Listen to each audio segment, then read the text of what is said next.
Welcome to Caribbean Mystics Podcast, where we marry mysticism, superstition, and lore. I'm your host, Paulina. And I'm your host, Gabrielle, and we are your resident Caribbean mystics. Join us today as we explore the depths of real supernatural stories told by real people located right in our very own backyard.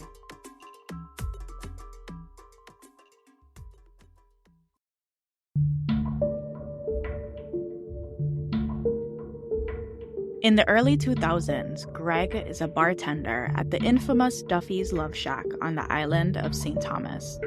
One evening, while on a cigarette break outside the bar, Greg notices that a parked car in the parking lot is beginning to come to life, although the driver of the car has left the area a while ago.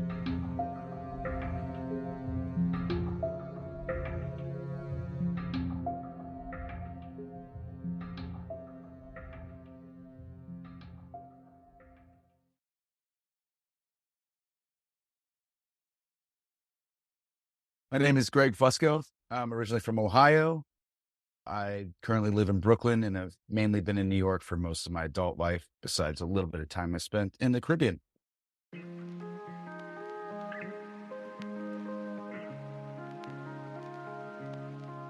First time I heard about St. Thomas was I had left New York from going to college here, and I was back in Ohio, kind of directionless, not exactly sure what I wanted to do with an acting degree. One of my very good friends from college called me, and he had happened to be on St. Thomas in the Virgin Islands. I had always told him, even though being from Ohio, that I loved the ocean. I always wanted to be in the ocean, that my dream was to live on an island at some point. And he called me right about my birthday, and he's like, "Hey, dude, I'm on an island, and you always talked about being on an island, and I know you got nothing else going on right now." I was like, "Why don't you come down here? You can stay with my uncle, we'll hang out, and I actually have a job opportunity for us to teach a kids' summer theater program at the local community theater." I thought about it for maybe 5 seconds, and I said yes, not even knowing where the Virgin Islands were. And in fact, I didn't even find out exactly where they were until I looked at a map once I landed on St. Thomas.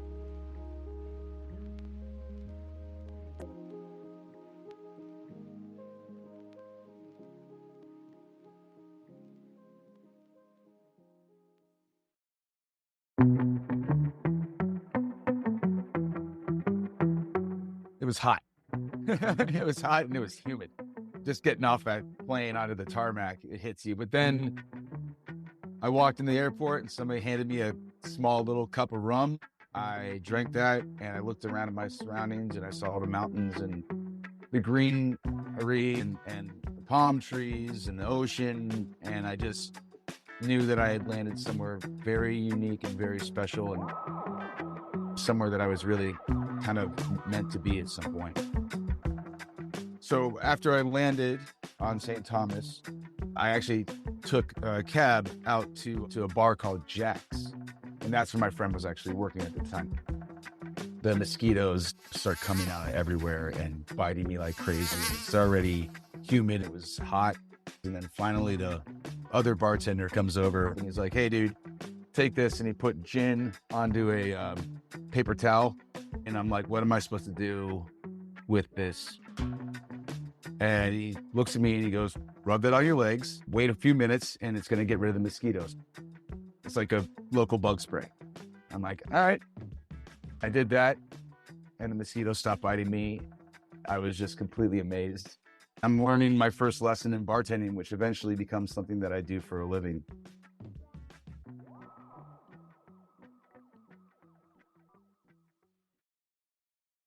So a few months go by.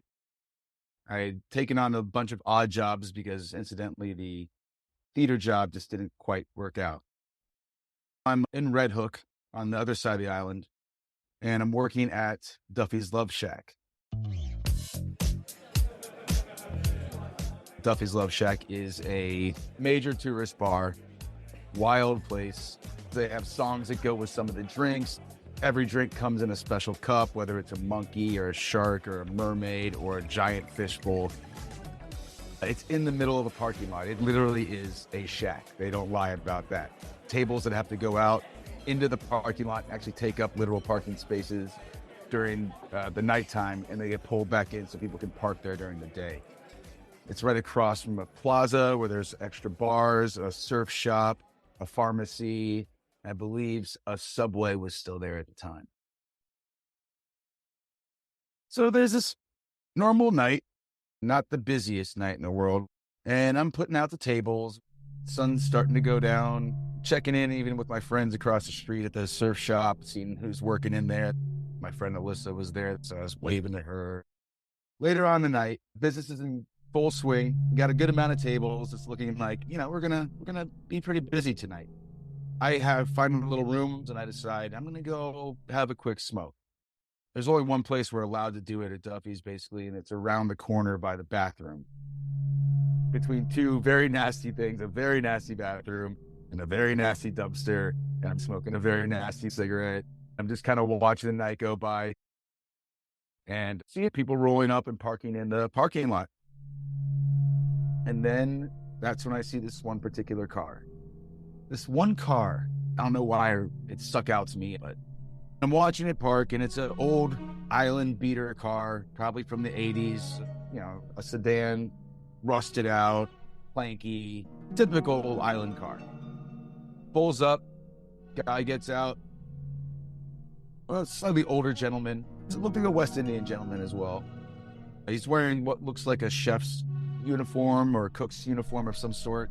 He gets out of the car, closes the door. He walks off. I'm assuming he's going off to work at one of the local bars. I turn back to see my tables, and I realize the cigarette's almost done, so I crush out the smoke, and I go back to work.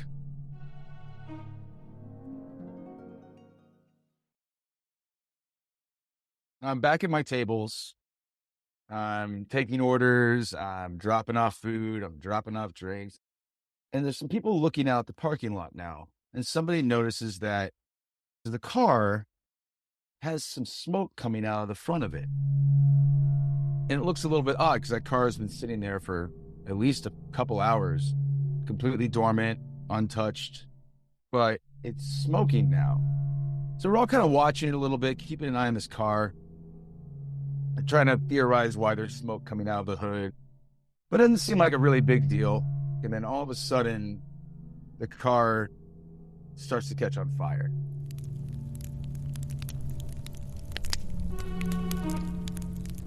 There's flames starting to come out from the hood. The smoke is getting bigger. Still, nobody's going near the car, but we're starting to wonder if somebody should go up and try to check on it, if we should get the fire extinguisher and go put the fire out. Eventually, one of the bartenders grabs the fire extinguisher, and he's like, I'm just going to go see what's up with this and try to get this fire out. So he's walking up to the car, and the fire's getting bigger, and then all of a sudden, the car turns on.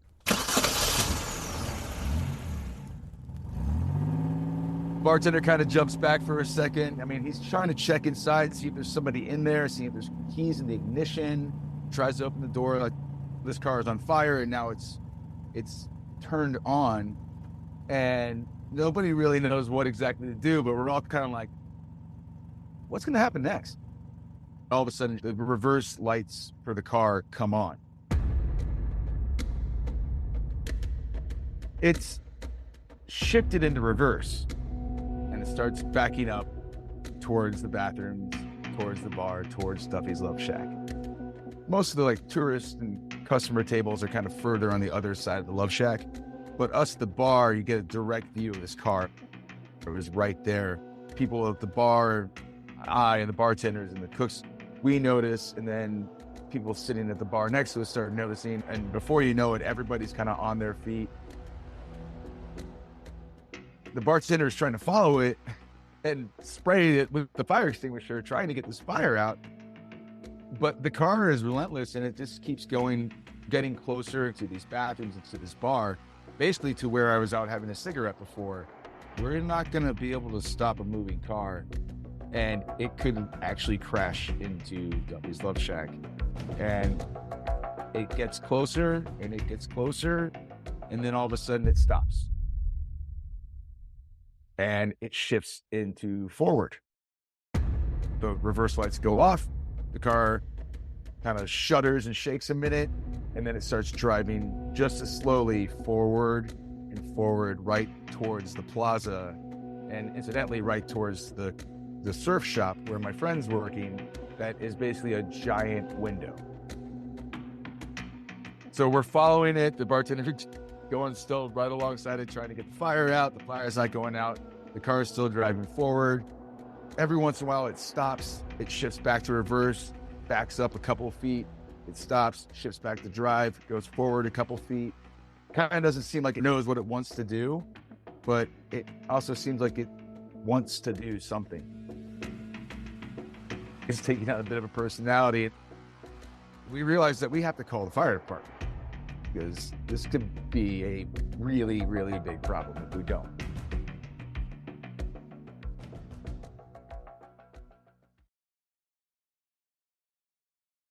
What's happened already doesn't make any sense. So we call the fire department and we tell them, hey, we're at Duffy's Love Shack and we have a car that's on fire and driving itself in the parking lot. And they hang up. So we realized they might not be help to us because they don't think they believed us. And honestly, if I got that phone call, I would probably hang up as well. But it wasn't a prank call. It was serious. So we called them back again. This time they actually listened. And it looks like the fire department is coming to help us out with the situation.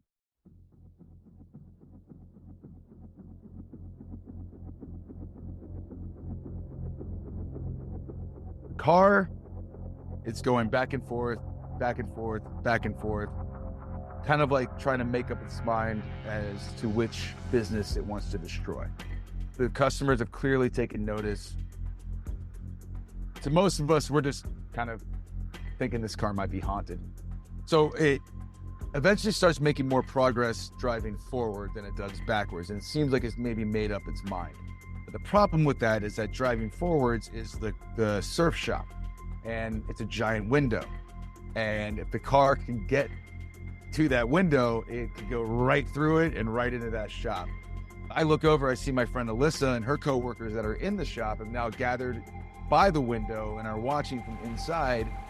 They're watching this burning car start driving right at them, and we're like, get out of the way, like move off to the side. Because it's getting really, really bad. So they kind of get the hint and they move out of the way. But the car keeps going on its trajectory and it gets to that cement block. It gets stopped. But it doesn't want to seem to accept that. So it starts to rev up. It starts to spin its wheels and staying in drive, trying to go forward, trying to get over this cement block and spinning the wheels faster and faster and faster. And then eventually, after maybe 30 seconds or so, it's like somebody stepped on the gas pedal and this car just jumped over the cement block. It jumps over it, the front tires, the hood that's still on fire, all of it hops the cement block. And we're like, whoa, there's actually an audible crowd reaction. Now it basically has a free shot at that surf shop window. We all notice that there's these pillars in between each shop in the plaza that kind of separate each one. And the car, just the tiniest bit of it, has gotten caught and stopped by this thick cement pillar. So now this car is trapped in between the pillar and the cement block. The car is still going through its motions. Fire's still going. We're all just watching, kind of realizing that we don't have much control over this. So it starts to reverse to go backward. Almost like, oh, well, that was a bad idea. Let me go try to destroy the bar behind me instead. But it can't go backwards anymore because it's stuck with the cement block. So now we have a car trapped between a pillar and a cement block, the front tires, and it's just spinning them and shifting into drive, shifting into reverse, shifting into drive, shifting into reverse, trying to get back to its freedom, essentially. I'm like, this car is angry right now. Never seen a car be angry before, but this car is literally angry.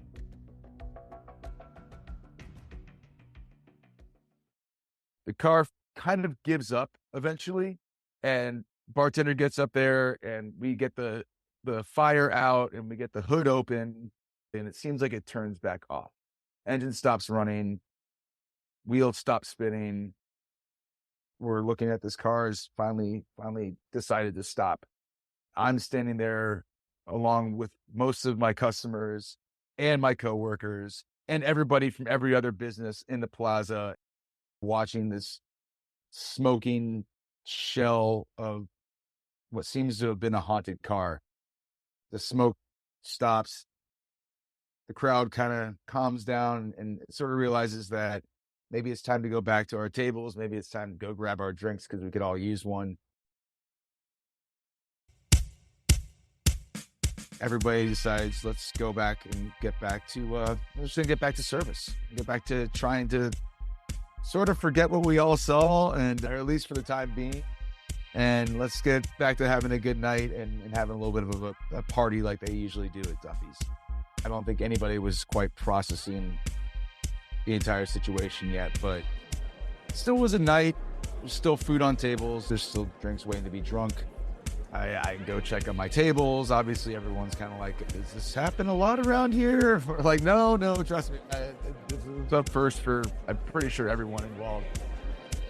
And we're just now waiting for the fire department to show up.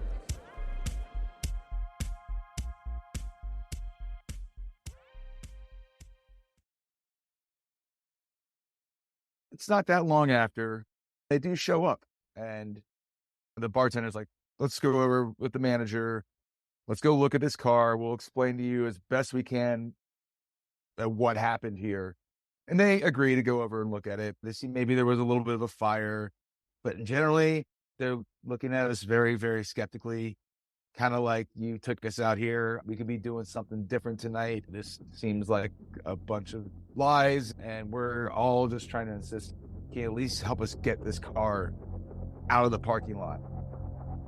So we're talking, everybody's talking that over, and they're still around the car, and then all of a sudden, the car turns back on. And the smoke and the fire start back up. And the fire department, the firefighters, they lose their minds. Because now they're seeing what we saw. And some of them go running into the truck. Some of them are just screaming. It's kind of a whole mass chaos. Everybody else notices, like, what's going on? I'm like, what? They need to help us. They can't go running away from this thing. Some of them are screaming it's a Jumbie. A few of these firefighters seem pretty convinced that that was what was driving this car. And honestly, I can't tell you that it wasn't. But enough of them get their equipment together. They start pulling out fire extinguishers and like jaws of life and everything else they have that's like sharp or has a blade. And they go back to this car and they start getting into the engine. This car is now trying to rev its wheels again. It's like the foot is back on that gas pedal, like it just wants its revenge. This is the sequel. And it is trying to get away from the firefighters, and they're trying to get this car to stop moving. So they start cutting all the connections to the main engine, trying to basically kill this living car. And they eventually succeed. They get enough cut out, and the car stops. The fire stops, the smoke stops, and the car essentially dies. And now they actually believe us.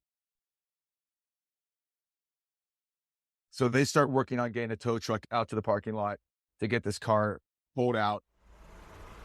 Tow trucks start showing up, and they're going back over to the car to get it hooked up, get it pulled out. And kind of like in an actual horror movie, they're trying to hook up the car to get towed, and the car turns back on again. And everyone just loses their mind. We all just go crazy.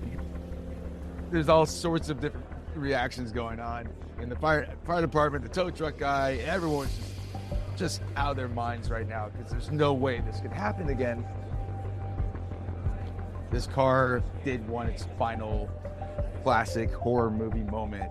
So they actually get into the engine again, and they rip out a good chunk of the engine block. They rip it out and they throw it down the parking lot. It skids past the bar, past some of the tables, and it's a piece of the car just sitting out in the parking lot now. And sure enough, the car finally dies for good.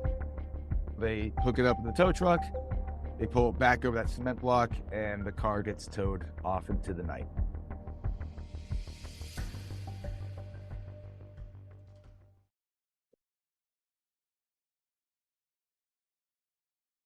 So, once again, for the last time, everything goes back to normal, or as normal as it can be after everything that's happened.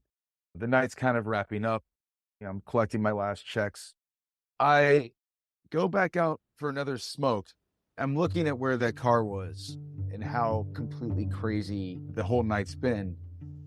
And I see a man starting to walk up or past all the cars, getting up towards where the living car was that isn't there anymore. He seems to be looking more and more confused at the scene. And I realize that this is the owner of the car. He must be done with his shift like we were done with ours. He's walking up to get back in his car, and the car is not there. I go up and mention to the manager. I'm like, hey, this guy in his car kind of drove itself and caught on fire. And so we have the fire department, we have the cops, we have all the witnesses, and we have this one guy, and he's just standing there by the empty spot, kind of just looking around like, where is my car? So we're like, we have to go tell him. So manager goes up, and I was a little bit further back, but you can see the look on this guy's face is just a look of like, you're lying to me. And he definitely doesn't look happy. The cops are there too to try to help, make sure he doesn't go nuts. And that is when my manager decided to point out, as a manager might, that the car, when it hit that pillar, actually knocked a chunk off and did damage to the building. And he does happen to mention, it seemed like a pretty bad idea at the time, that if they needed to repair that, since it was the gentleman's car that did the damage, he was going to have to pay for it. And that's when this guy lost his mind. And he took a lunge at the manager. The cops kind of had to like stop him and hold him back and calm him down. He was screaming. He's like, I've had that car my entire life. It's never done any damage to me. It's never done anything wrong. It's worked forever. And he's just in a state of shock, in a state of anger, and the cops talk him down, and they kind of explain, we'll go look at the car. We'll take you with us, and let's get you out of here for now, because obviously you need a ride home at least, if nothing else, because you're not taking your car home tonight. They take him away, they calm him down, and they all leave. Fire department leaves, and luckily my manager didn't get strangled. And the night's done. We just kind of start closing up the bar.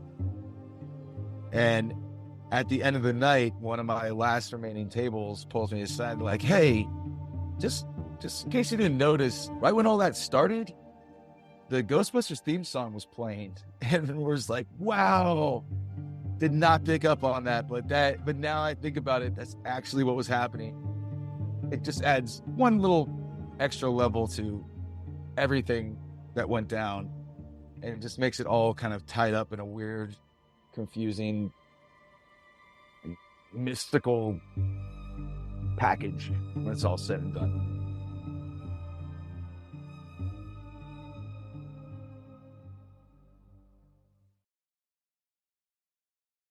Years went by. I left the island.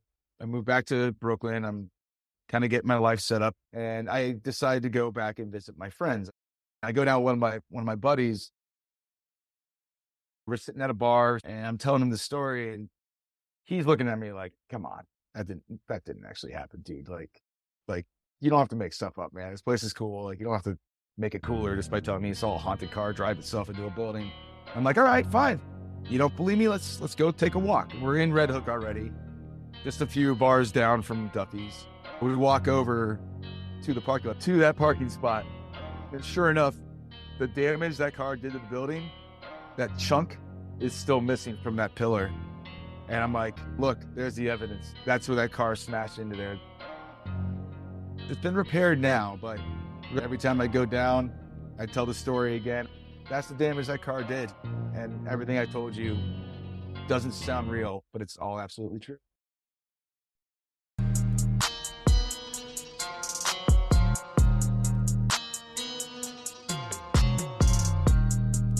Welcome back to the show. This is Paulina Creaky, one of your hosts on Caribbean Mystics. And this is your other host, Gabrielle Gerard. Why every time we start it feels so awkward. It always feels so awkward.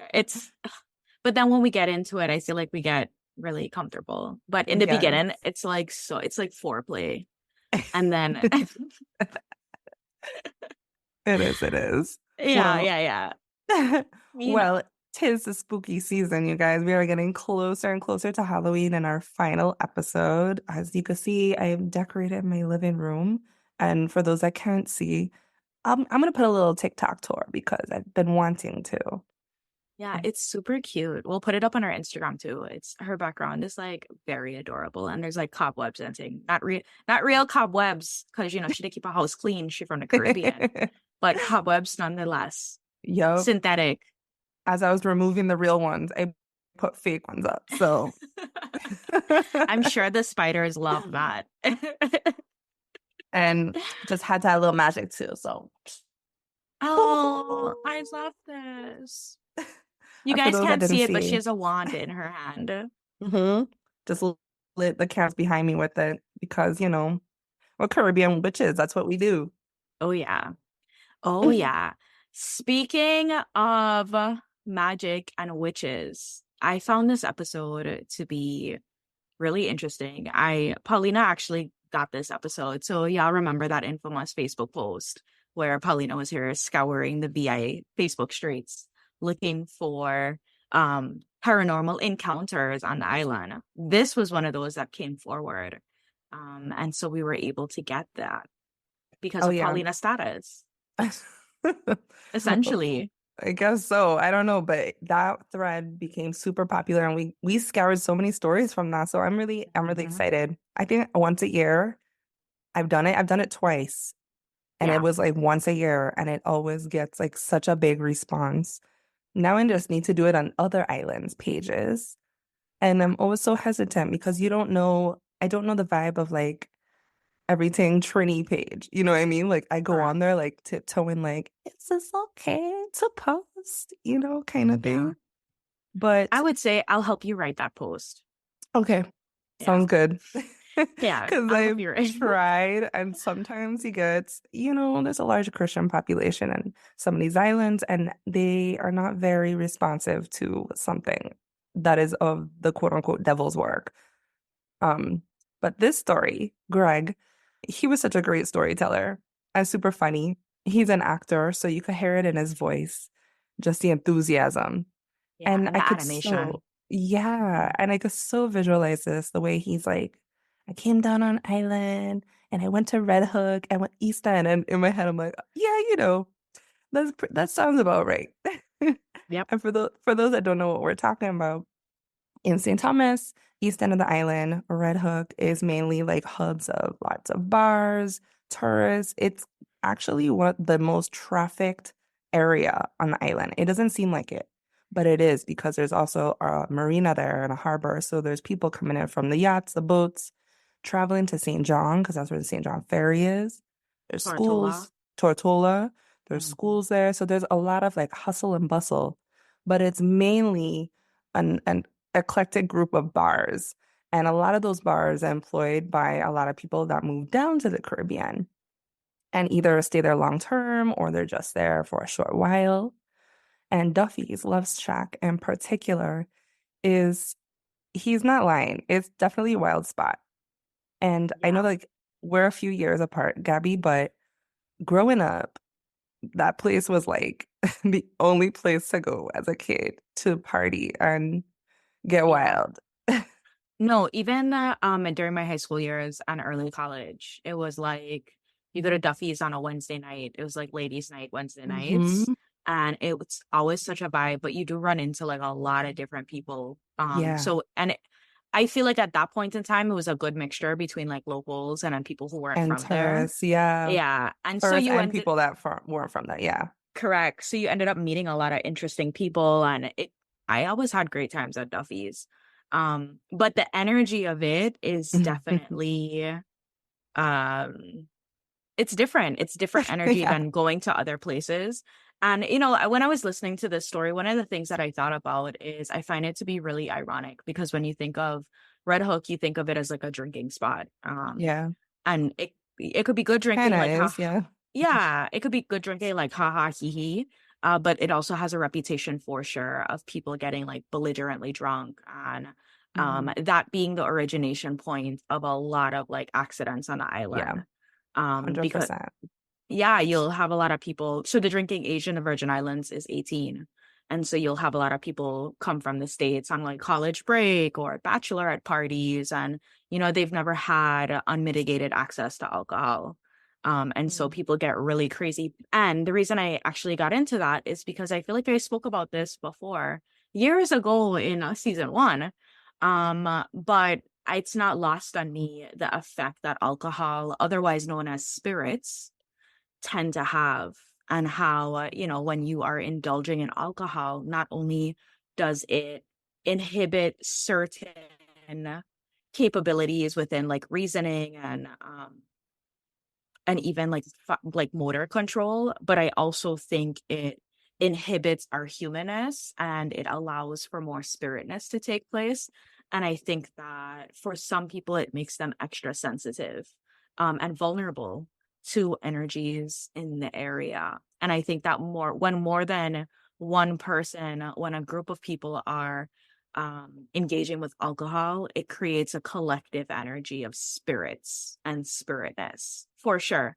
And a part of the reason I feel this way is because even in ancient times, you know, like back when they were brewing beer and wine and stuff, a lot of that alcohol consumption was very much centered around ritual and ceremony.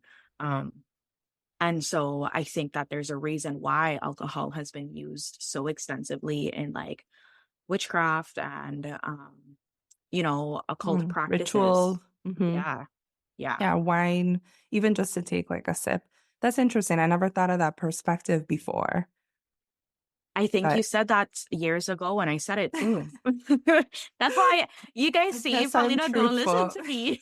No, it's my ADHD. I'm like, but you're right. I do remember slightly. I have a terrible memory, you guys. I'm sorry. Let's make this actually a challenge. If someone from our audience can figure out what season and what episode Paulina and I had this very same exact conversation, um, you'll get something. I don't My know what brain it just is. gets filled up.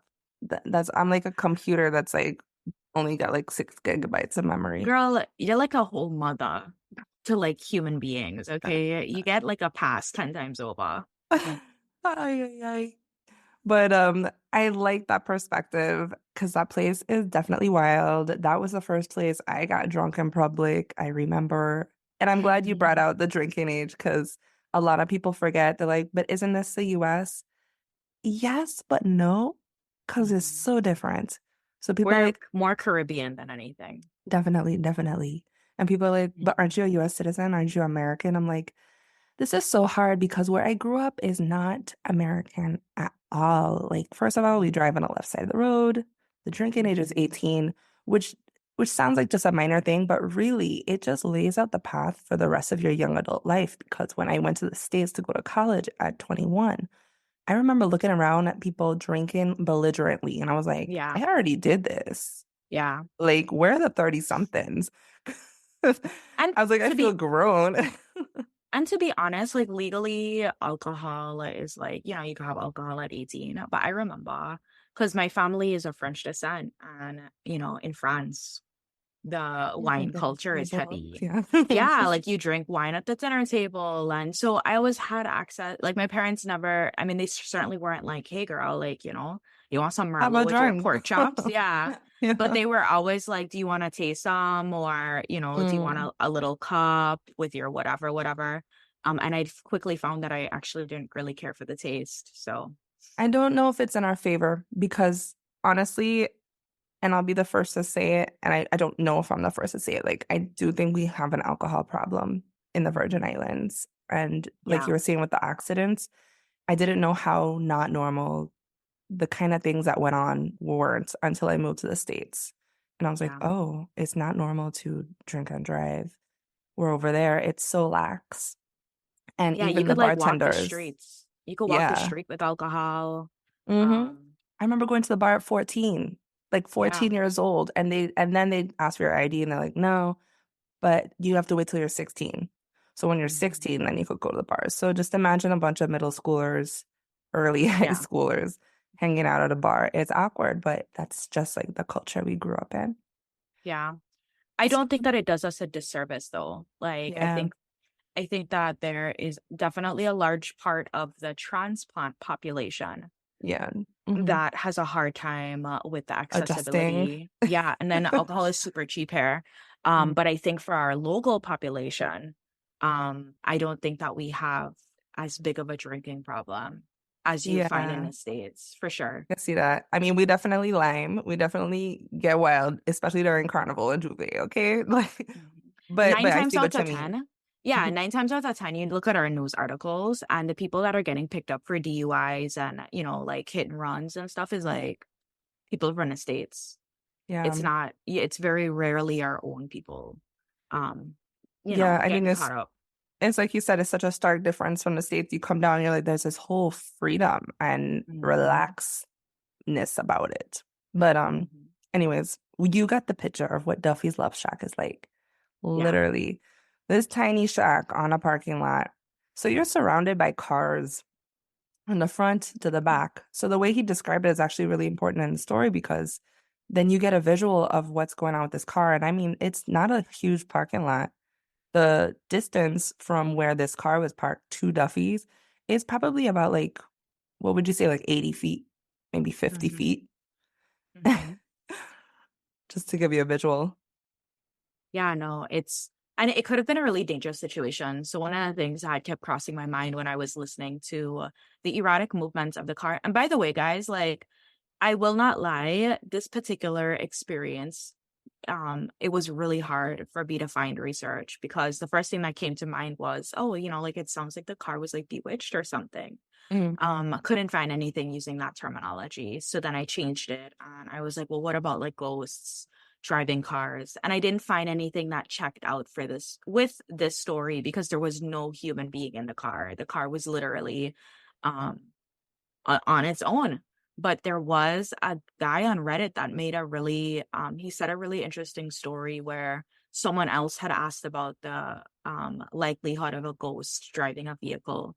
And he started saying an experience that he had where he was driving to work one day and he ended up experiencing a medical emergency and he lost his ability to control the vehicle, and he said that he felt when a spirit entered his body and he could feel the tingling of the energy working its way through his limbs and then down his body to his legs. And he said that the spirit ended up um, taking control of the vehicle for him, using his body, and then pulled his car to the side. It seems like maybe he has some sort of mediumship abilities or he has some kind of sensitivity because he was eventually able to figure out that the energy that entered his body and essentially saved his life was a 15-year-old boy who had died during a car accident where he lost control of the wheel. Oh my Um, goodness. yeah.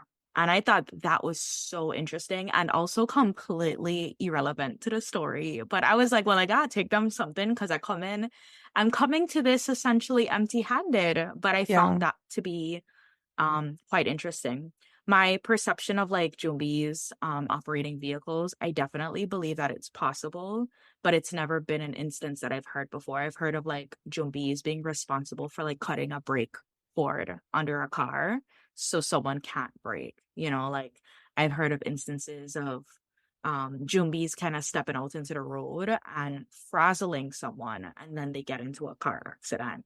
I've never heard of them taking the initiative in purposefully driving a vehicle, as well as driving it multiple times. So this wasn't like a quick Yeah. instance where the vehicle turned on and then it just started moving forward.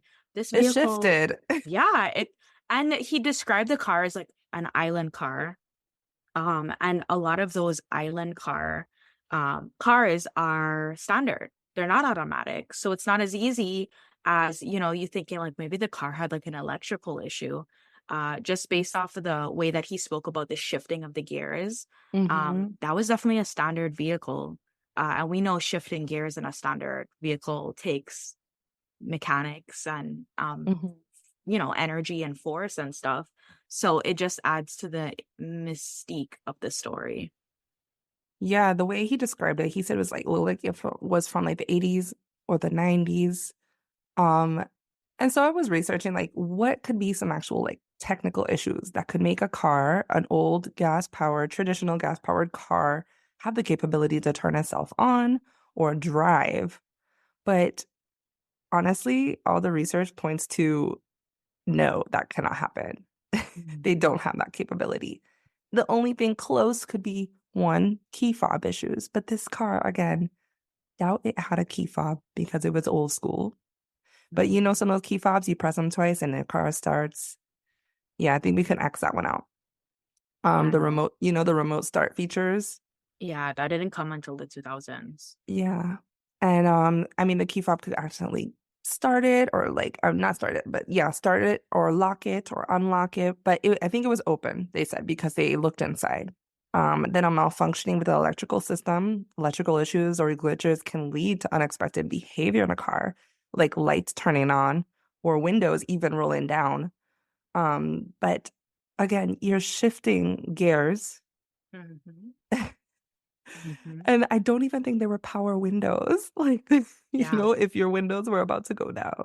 You gotta use your hand to roll down and roll Yeah. up, and yeah. Or theft prevention systems. But again, that's like alarms going off, the doors locking, the driving is inexplicable. And then, of course, at the end, where they ripped it out, they actually cut all the wiring and still it proceeded to turn on until they finally ripped the engine out and threw it across the parking lot. Just such an Yeah. amazing visual. But I think that's such a testament that there is something more happening here. Mhm. And boy, would I love to get to know the history of this car and talk to the man that drove it.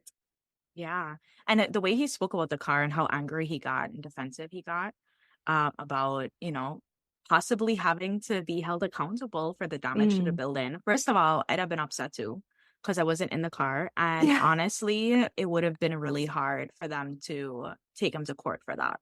Mm. Because essentially, like, he wasn't there, he parked up the car. I don't know how they would have rectified that situation, but I could understand him being like, "What do you mean you're gonna hold me accountable for the damages to the building for a car I locked off and went to walk?" So there's that. And then another thing I was thinking about is I've heard of instances where with electric vehicles, there is an instance where um if there's an electrical problem, and this is documented and has happened before, sometimes the brake system, especially these newer vehicles, sometimes the brake system will go off or the drive system will go on. And so there's Mm. been instances of people who are driving along the highway. Now, this is going to unlock a new fare for you guys. There are instances, documented instances of people driving along the highway, an electrical issue leading to the people unable to press brake and the literal Mm. computer of the car just moving the car forward at the same speed, and the driver can steer the car but cannot stop the car. True story. This That's is not why spirits, it's you will electric. never catch me with a Tesla or electrical vehicle. I'm sorry. Yeah, No thanks. but like I said, that is the only instance that I know of a car um taking on, moving, by itself, is a highly electrical car that has a severe problem with like wiring or whatever. Um, what Well, I I did find, sorry, go ahead.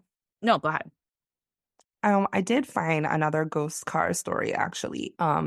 I interviewed this one gentleman that was on a haunted road, well known. It's called Lincoln Road in New Jersey, somewhere around there, Pennsylvania. Correct me if I'm wrong, but it's called Lincoln Road. And there is a specific turn called Dead Man's Curve that you go around. And supposedly there is a truck, an old school truck with round headlights that follows you and chases you down. And he has a story about going down this road, and it has several other people with him and Did several Spook, did Spook take the story? they didn't. They turned it down. Okay, Patreon, get ready. Yeah, and I'll tell you though, I'm Don't tell a them too little. much. I won't, because a Okay. lot of other shit happens. It almost sounds fake though, so I'm on the fence of like believing him or not, unless he gets his other friends to come on too and have more accounts. But one of the instances that happened while he was on this joyride is they're driving down and they see these headlights behind him that just show up out of nowhere, following them down the road. So they're trying to escape it. They're driving like a sports car, a really fast sports car, and this thing is keeping up. And they can't make it out exactly what it is or who's driving it, but it's gaining on them. It's And they giving get, Jeepers Creepers. yeah, right? So they get to Dead Man's Curve, right? This long curve. And they're scared, turning the wheel, they're making it around. And they finally make it towards the end, and it's gone. Headlights are gone, disappeared. They don't know where it went. And apparently, there have been reports of people that have crashed on that Dead Man's Curve or that have passed away because they've been chased by this mysterious phantom car. I was thinking to myself, I wonder if maybe somebody gave him this vehicle, like someone else owned it and it was just like gifted to him, or he purchased it from someone with something that's on it. I wonder if he was given this vehicle and it was already bewitched. I think this all comes down to whoever put the hex on it or curse on what the standards are, what the guidelines might be, you know? Okay, so we agree it's cursed, because I agree. I think so. Something like that. Okay. Or cursed or possessed. Oh, yeah. Like maybe there's like a poltergeist attached to it. Something. Or maybe there was an item in the vehicle. That could be it. So it may not be the vehicle at all. Well, when the gentleman, the driver, came back, right? Greg could overhear a little bit of his conversation. He was saying something like, I've had this car forever. It's always been good to me, blah, blah, blah. And this was surprising to him. It's like it's never happened before. So that does make me think that maybe it was like jumped, you know, it was possessed. Like this is not something that's been in the car very long. Yeah. Or you're right, it could be some item that he had inside. But or something that someone left there on purpose. Like I've heard of that happening where, especially in the islands, I know of a situation where someone was cleaning out their car and they found a satchel of something, herbs mixed with like stuff that was left under the backseat of their car. And come to find out it was intentionally left with badly intentionally left. And so that happens, and the car is a really great place to actually do that. Unfortunately, no, I'm not encouraging people, but the car is a really great place to do that because when you're driving, a lot of shit could go wrong, you know, True. and it would be unsuspecting. Oh goodness, what are you saying, Gabby? No, I mean, ideas into people's heads now. No, I'm just saying. I'm just saying if there were, you know, True. but you know, think about your moral compass and your karmic debt. But no encouragement in that at all.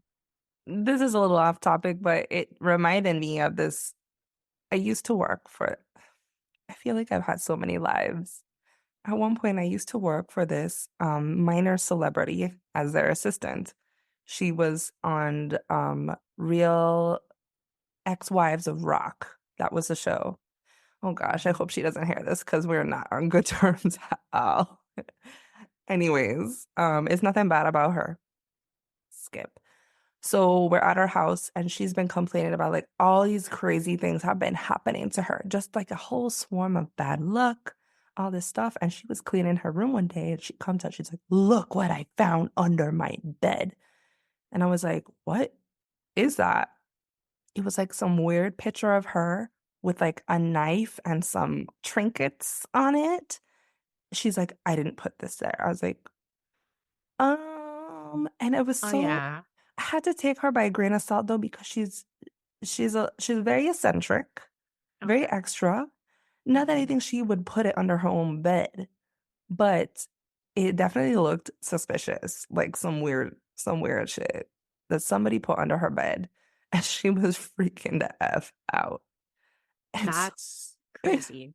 Yeah, I mean, it happens. It happens more often than we'd like to think. I know of a situation with a lady who her neighbor, which was also a family member of hers, um, did not like her and put a cursed something in her backyard and buried it right under her house. And the lady got sick. She was on her deathbed, literally had cancer. It was all unexplained. And finally, someone who had capabilities, otherworldly capabilities, was like, hey, like, um, I really do get the impression that someone's hexed you, and this doesn't feel like authentic illness. It feels like artificial illness. And so lo and behold, the person was like, I think you should dig up around your yard and see what you find. But it feels like there's something under the soil. And so said, so done. And she found a jar with a picture of her in it and, parts of animals.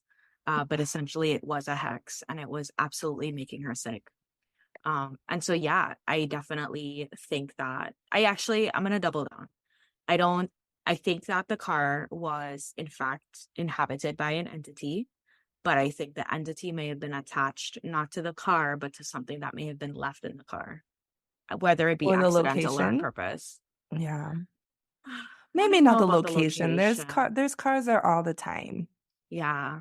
I think that maybe the vast amounts of alcohol consumption that happens in that area may make it a hot spot for things like that to come alive. Um, but yeah. Well, so did the fire department, because they did not believe them at first. Yeah, when they And said that they hung up, I was like, oh yeah, that makes perfect sense. I'd have hung up too. yeah.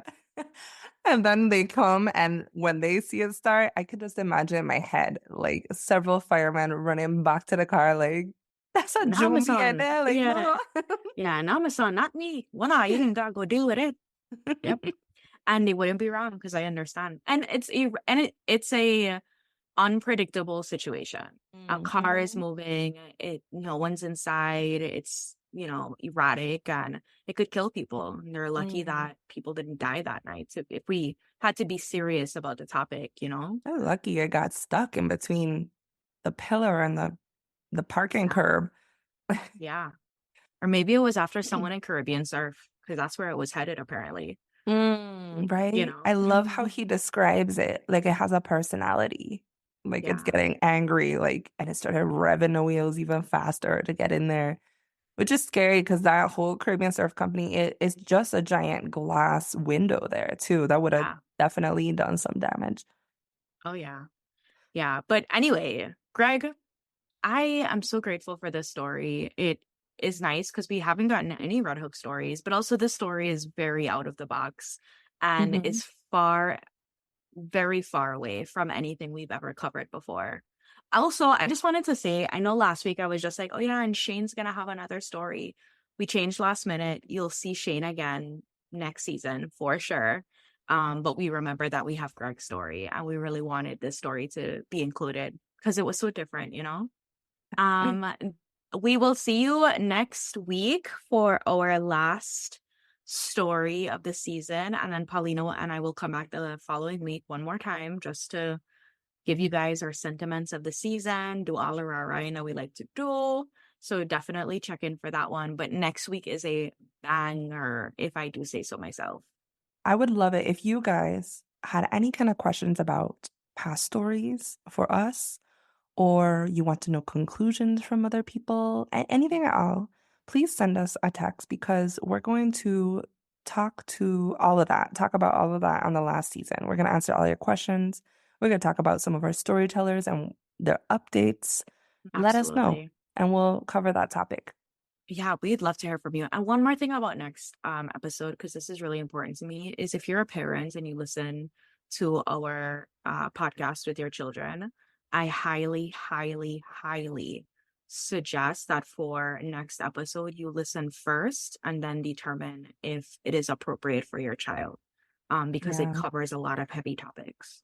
We're going to put a hefty trigger warning in the beginning because, like Gabby said, a lot of sensitive topics that can be disturbing. And I don't really recommend it for children, but be at your own discretion. So we'll leave it at that. You guys have a Yes. wonderful week. Bye, guys. Bye. Thank you for listening to Caribbean Mystics Podcast.